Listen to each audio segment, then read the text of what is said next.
जय हिंद दोस्तों, मैं मिथुन गुप्ता आपके अपने एग्ज़ाम बिहार चैनल पर एक बार फिर से आप सभी का वेलकम है। तो आज हम 7 जून 2026 के सभी महत्वपूर्ण न्यूज़ को उसके एमसीक्यूज़ फॉर्मेट में महत्वपूर्ण बिंदुओं के साथ कवर करेंगे, जो आपके आने वाले सभी एग्ज़ाम्स के लिए महत्वपूर्ण है। मुख्य रूप से BPSC 72, Bihar SSC, CGL 4, TRE 4 और बीएसओ जैसे एग्ज़ाम्स के लिए बेहद महत्वपूर्ण है।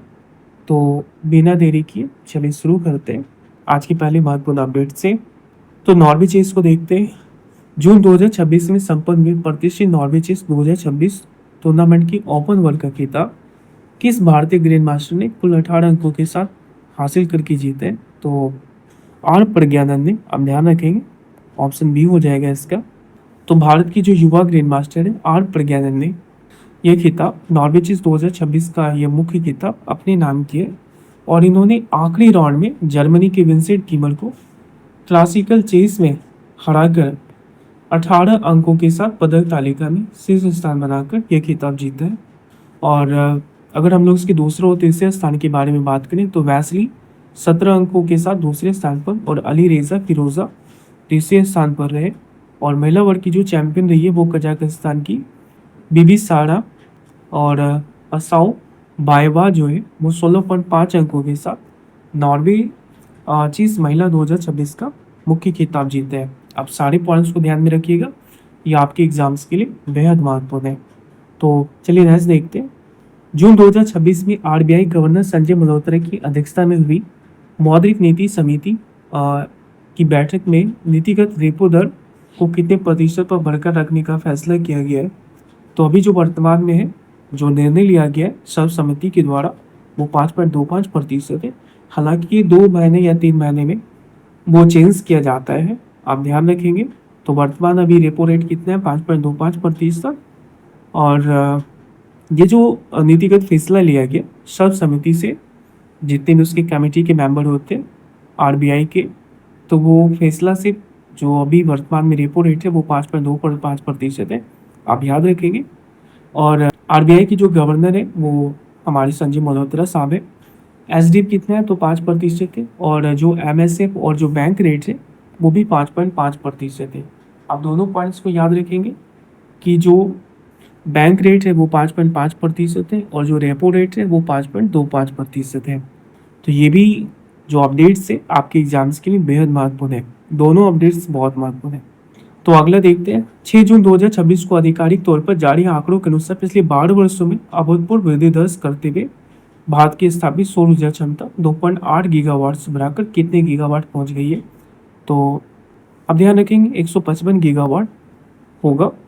और इन्होंने और ये जो उपलब्धि है 12 वर्षों में भारत की जो सौर ऊर्जा स्थापित क्षमता है वो 2.8 से अब ये बढ़कर कितनी हो गई? 155 गीगावाट हो गई है।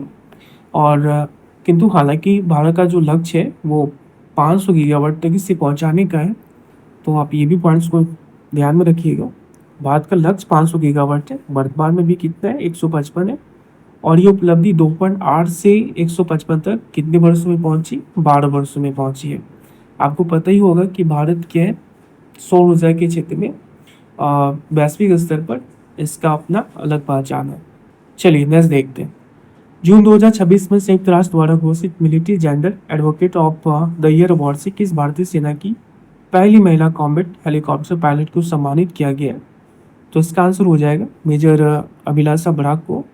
मेजर अभिलाषा बराक को military gender advocate of the year award से सम्मानित किया गया। और ये जो पुरस्कार है वो संयुक्त राष्ट्र महासचिव एंटोनियो गुटेरेस के द्वारा न्यूयॉर्क में एक विशेष समारोह के द्वारा इसे प्रदान किया गया है, आप ध्यान रखेंगे। चलिए अगला देखते हैं। 6 जून 2026 को संपन्न हुए पुरुष अंडर 18 हॉकी एशिया कप 2026 के फाइनल मुकाबले में भारत ने किस देश को 4-1 से हराकर तीसरी बार यह खिताब जीता है? तो इसका आंसर हो जाएगा जापान। हालांकि मेजबान देश कौन है? जापान ही है। तो अंडर 18 एशिया कप 2026 का जो ये खिताब है तो जापान को 4-1 से हराकर जीत लिया गया है। और यह खिताब भारत ने तीसरी बार इस प्रतिष्ठित एशिया कप ट्रॉफी पर अपना कब्जा को बनाए रखा है, अब याद रखेंगे।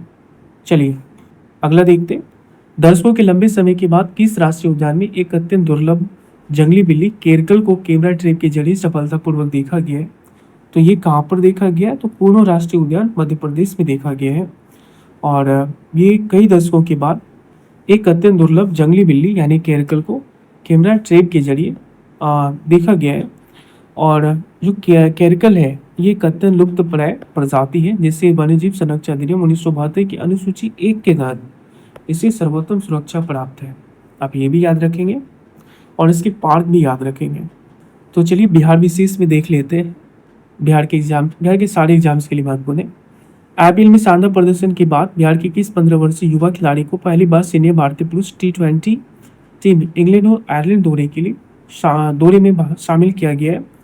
तो इसका आंसर हो जाएगा वैभव सूर्यवंशी। आपको पता ही होगा कि जो भारत के लिए सबसे यंग उम्र में, सबसे कम उम्र में जो डेब्यू करने वाले जो खिलाड़ी थे वो सचिन तेंदुलकर जी थे, जिन्होंने 16 वर्ष की आयु में भारत के लिए डेब्यू किए थे। किंतु वैभव सूर्यवंशी सबसे यंगेस्ट, भारत में सबसे यंगेस्ट 15 वर्ष की उम्र में डेब्यू करने वाले पहले खिलाड़ी बन जाएंगे।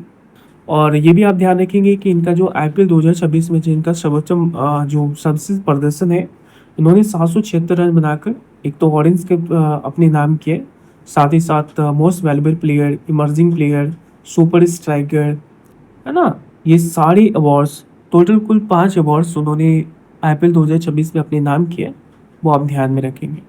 चलिए नेक्स्ट देखते हैं।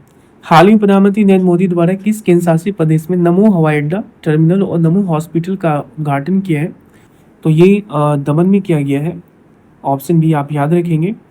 और पीएम मोदी ने दमन के दौरे में उन्होंने 2,970 करोड़ के प्रोजेक्ट्स को क्या किए, लॉन्च किए हैं, जिनमें कि नमो एयरपोर्ट और नमो हॉस्पिटल जनता को समर्पित किया है। आप ध्यान रखेंगे। ये केंद्रीय सांख्यिकी मंत्रालय द्वारा ताजा आंकड़ों के अनुसार भारत में वित्तीय वर्ष 2025-26 के लिए कितने प्रतिशत की वार्षिक जीडीपी विकास दर दर्ज की है? तो इसका आंसर हो जाएगा 7.7%। और जो भारत की जो असली जीडीपी है, रियल जीडीपी, यानी 25-26 में वो 7.7% दर्ज की गई है। आपको पता ही होगा कि ये आंकड़े किसके द्वारा जारी किया जाता है? तो सांख्यिकी और कार्यक्रम कार्यान्वयन मंत्रालय के द्वारा ये जारी किया जाता है। अब भारत की जो आधार वर्ष है जिस पर इन चीज़ों का गणना किया जाता है वो 22-23 है। आप ये भी ध्यान रखेंगे। और इससे पहले जो डेटा है वो 7.1% थी। आप ये भी ध्यान में रखेंगे। इनके सारे पॉइंट्स आप ध्यान में रखेंगे। आज की जितनी भी न्यूज़ है, लगभग न्यूज़ आपके एग्जाम्स के लिए महत्वपूर्ण है। चलिए नेक्स्ट देखते हैं। विश्व योगासन चैंपियनशिप 2026 में भारत के लिए पहला ऐतिहासिक स्वर्ण पदक जीतने वाले खिलाड़ी कौन बने? तो इसका आंसर हो जाएगा, जो पहला योगासन चैंपियनशिप में जो पहला स्वर्ण पदक जीता है वो अभय वर्मा ने। और 6 स्वर्ण, मतलब टोटल स्वर्ण पदकों की संख्या कितनी है? 6 में से 5 गोल्ड मेडल पर भारत ने अपना कब्जा बनाया है। और किंतु एक जो स्वर्ण पदक है वो सिंगापुर के नाथानियल टेल ने एक कैटेगरी में गोल्ड जीतकर भारत को क्लीन स्वीप करने से रोका है। आप ये भी ध्यान में रखेंगे। तो आज के सभी महत्वपूर्ण पॉइंट्स, एमसीक्यूज फॉर्मेट और महत्वपूर्ण बिंदु यहीं पे समाप्त होते हैं। उम्मीद है ये सेशन आपके प्रिपरेशन के लिए काफ़ी हेल्पफुल रहा होगा। और अगर वीडियोस पसंद आया हो तो वीडियोस को लाइक करें, आप कमेंट भी कर सकते हैं।